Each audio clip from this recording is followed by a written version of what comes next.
안녕하세요. 반갑습니다. 오늘도 하나님의 말씀으로 하루를 시작하는 모닝빵에 오신 여러분들 주님의 이름으로 환영하고 축복합니다.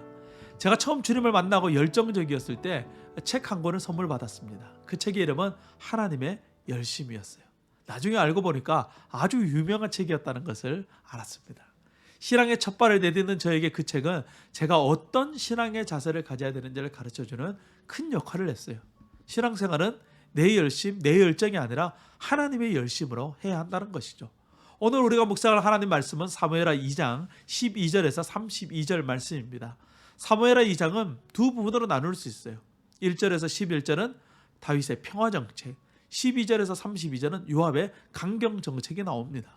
통일 왕국의 왕이 되기 위해서 다윗은 사울을 따랐던 많은 사람들을 포옹합니다. 하지만 다윗의 군대 장관인 요압은 그럴 생각이 없어 보여요.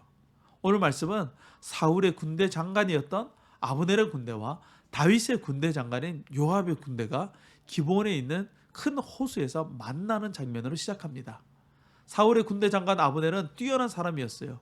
그는 많은 사람들의 피를 흘리기보다는 12명의 군사를 뽑아서 대결하는 것이 어떻겠냐라고 요압에게 제안합니다.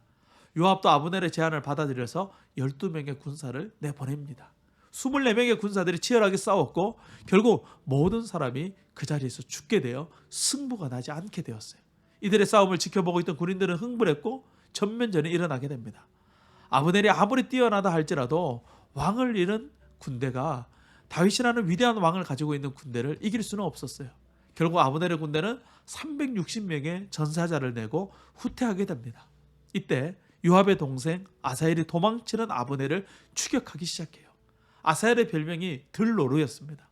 들노루는 아주 빨랐는데 사람들은 이 아사헬의 빠른 발걸음을 보고 들노루 같다라고 불렀어요.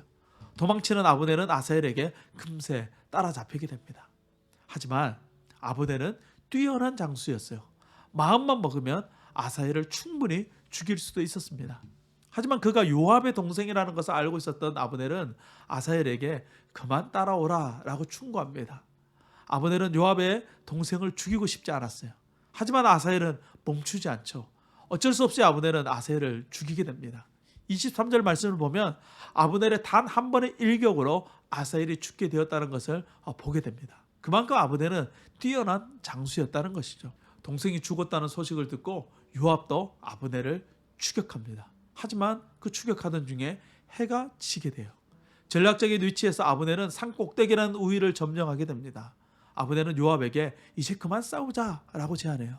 요압은 자신이 불리한 위치에 있다는 것을 알았기 때문에 아브넬의 제안을 수용하는 것처럼 하면서 싸움을 멈추게 됩니다. 오늘 말씀을 가만히 보면 승리는 분명 요압이 거두었어요. 그런데 이상하게 아브넬이 빛나는 것처럼 보입니다. 앞으로 다윗을 보자 하는 요압이 아브넬보다 못하다는 것을 미리 보여주는 것처럼 보이기도 합니다. 이 전쟁에는 다윗도 보이지 않고 하나님도 보이지 않아요. 아무 의미 없는 수백 명의 전사자만 발생했습니다. 그것도 자기 동족과 싸우면서 말이죠. 하나님은 이러한 싸움을 원하지 않습니다. 요압이 다윗의 뜻을 따랐다면 애초에 이러한 전쟁은 일어나지 않을 수 있었어요.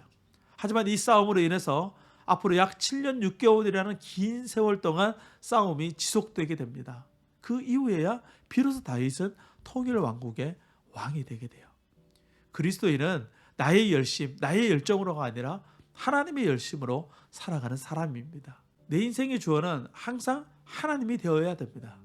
오늘 우리에게 주어진 모든 삶을 살아갈 때에도 내가 주인이 아니라 하나님이 주인된 삶을 살아가는 저와 여러분이 될 수 있기를 주님의 이름으로 축원합니다. 오늘도 승리하세요. 샬롬.